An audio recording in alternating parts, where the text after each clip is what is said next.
মৰমৰ ছাত্ৰ-ছাত্ৰী, মই তোমালোকৰ পাঠ্যপুথি lesson number 1 Holi the festival of colour পাঠটি আলোচনা কৰি আছিলোঁ।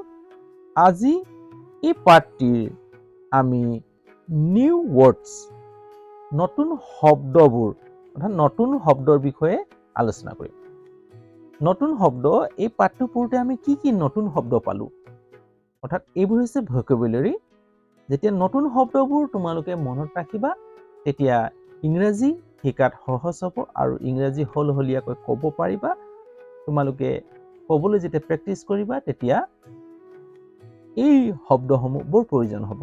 গতিকে নতুন শব্দ কি শিকিলা এই পাঠটোৰ পৰা তোমালোকে অসমীয়াত তাক বুজি ল'ব লাগিব, তেতিয়াহে তোমালোকে ক'ব পাৰিবা। অৰ্থাৎ মাতৃভাষাত বুজি ল'ব লাগিব, তেতিয়াহে তোমালোকে ক'ব পাৰিবা। নিজৰ যেতিয়া মাতৃভাষাত বুজি ল'বা শব্দসমূহ তেতিয়া তোমালোকৰ কোৱাত কোনো অসুবিধা নহ'ব। আজি আহা এই পাঠটিত আমি কি নতুন শব্দ শিকিলোঁ তাৰ বিষয়ে অলপ আলোচনা কৰোঁ।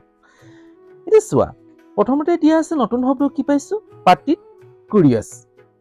কুৰিয়াছ এই শব্দ অৰ্থটো হৈছে জ্বলন্ত ইচ্ছা, বৰ ইচ্ছুক হৈ থকা, জানিবলৈ বৰ ইচ্ছুক হৈ থকা।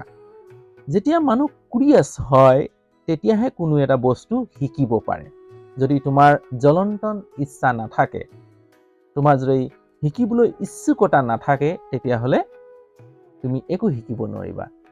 কুৰিয়াছ মানে জানিবলৈ ইচ্ছুক হোৱা, জানিবলৈ ইচ্ছুক থকা বা জ্বলন্ত ইচ্ছা, জ্বলি থকা ইচ্ছা, মই এইটো জানিব লাগিব তেনেকুৱা দেই। নেইবৰহুড মানে হৈছে ওচৰ চুবুৰীয়া, নেইবৰহুড বুলি কোৱা হয়। ফানটো মানে আনন্দ ফূৰ্তি হ'ল তেনেকুৱা। ব্ৰাইটেন আপ উজ্জ্বল হৈ উঠা, উজ্বলি উঠা। চেলিব্ৰেট মানে উদযাপন কৰা। আমি কোনো এটা বস্তু উদযাপন কৰোঁ যেতিয়া পৰৱ চৰৱ, তেতিয়া সেইটো উদযাপন। কনভাৰচেশ্যন মানে অন্তৰালাপ, আলোচনা, অৰ্থাৎ ইজনে সিজনৰ লগত আলোচনা কৰি থকাটো কনভাৰচেশ্যন অৰ্থাৎ অন্তৰালাপ কৰি থকা। ৰিচুৱেলছৰ শব্দ অৰ্থটো হৈছে পৰম্পৰাগত, পৰম্পৰা, সামাজিক পৰম্পৰা, তাক ৰিচুৱেলছ বুলি কোৱা হয়। পাৰফৰ্ম মানে উপস্থাপন কৰা, কিবা এটা বস্তু আমি যেতিয়া উপস্থাপন কৰোঁ, দেখুৱাওঁ কাৰোবাক, সেইটো হৈছে পাৰফৰ্ম কৰা। এক্সাইটেড মানে বৰ ইচ্ছুক হৈ থকা, কাৰ্যটো এক্সাইটেড বুলি কয়।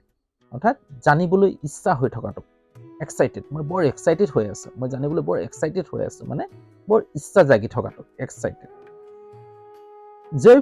জয়ফুলি মানে আনন্দভাৱে, বৰ ফূৰ্তি হৈ থকা। প্ৰচেছন হৈছে শোভাযাত্ৰা।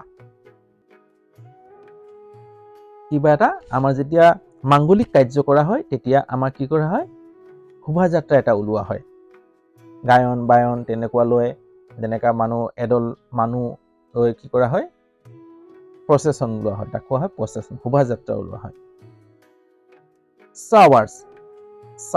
চাৱাৰ শব্দটোৰ অৰ্থ সাধাৰণতে ওপৰৰ পৰা ছিটিয়াই দিয়া।